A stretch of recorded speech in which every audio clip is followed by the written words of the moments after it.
So, you think an airline interview is all about your resume? Well, think again. Turns out there's this secret test. It's happening right there in the room with you.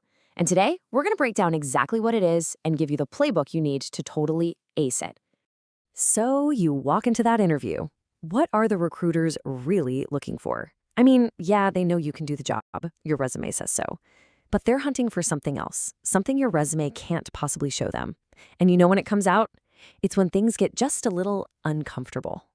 And this is it. This is the secret test we're talking about. They're going to throw you a total curveball, right? Usually, it's some kind of unhappy passenger scenario. Maybe their seat is wrong or their meal is cold. Honestly, the details don't even matter. What you've got to understand is this isn't just some random role play. For the recruiters in that room, this is the main event. And bam, right in that moment, that's when the real interview actually starts. Every single word you say, the way you're standing, your tone of voice, trust me, it's all being watched. Like under a microscope. This is it. This is your chance to either totally shine or, well, to fall flat, because they're looking for something very, very specific in how you respond. Okay, so how do you actually pass this thing? The good news is there's a playbook for it. A really clear 4-step process that the airlines are dying to see you follow perfectly. Let's just call this your guide for that super high-stakes moment. All right, here's how you do it. Step 1 is so simple, but so many people mess it up. Just listen. Seriously, don't interrupt. Let the person get it all out. It shows you respect them. Then, step 2, show some empathy. A simple, wow, I can totally see why you're upset goes a really long way. Okay, step 3, apologize. And it has to be a sincere apology, not a defensive one. And last but not least, step 4, you gotta take action. Show them you're gonna find a solution. And listen, the order of these steps, it's absolutely critical. But here's the thing, just knowing the steps, that's only half the battle. Because it's not just what you do, it is all about how you do it. The whole time you're going through this playbook, the recruiters are watching for the qualities you're showing off. They're looking for a very specific mindset. And this is the real test, right here. Can you stay calm when someone is clearly losing theirs? Can you stay professional even when the pressure is on? And maybe the most important question of all, can you actually act like you care? Because those 3 things, staying calm, being professional, and showing you care, they're the absolute bedrock of great customer service. And you've got to show them you've got them. It's totally non-negotiable. So let's back up.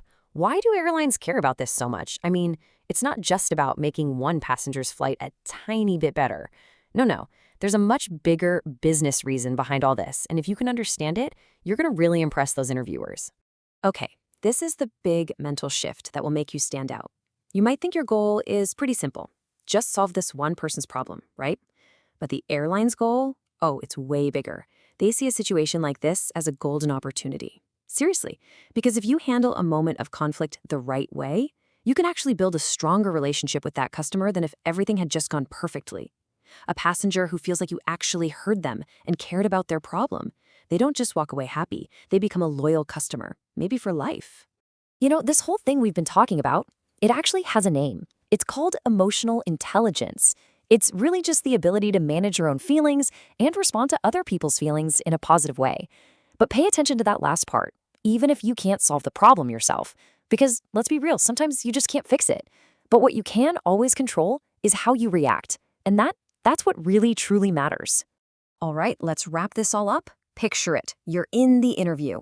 You know about the secret test, you've got the 4-step playbook, and you get what the real goal is. So how do you take all this knowledge and just absolutely crush it? And here it is. This is the key.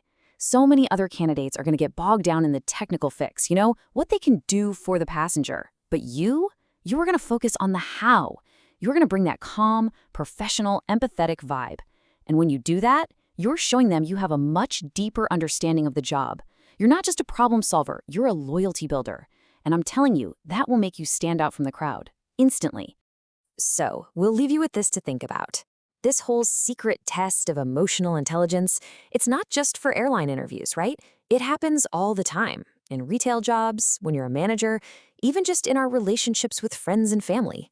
The real question is, now that you know what to look for, where else in your own life can you start using this playbook?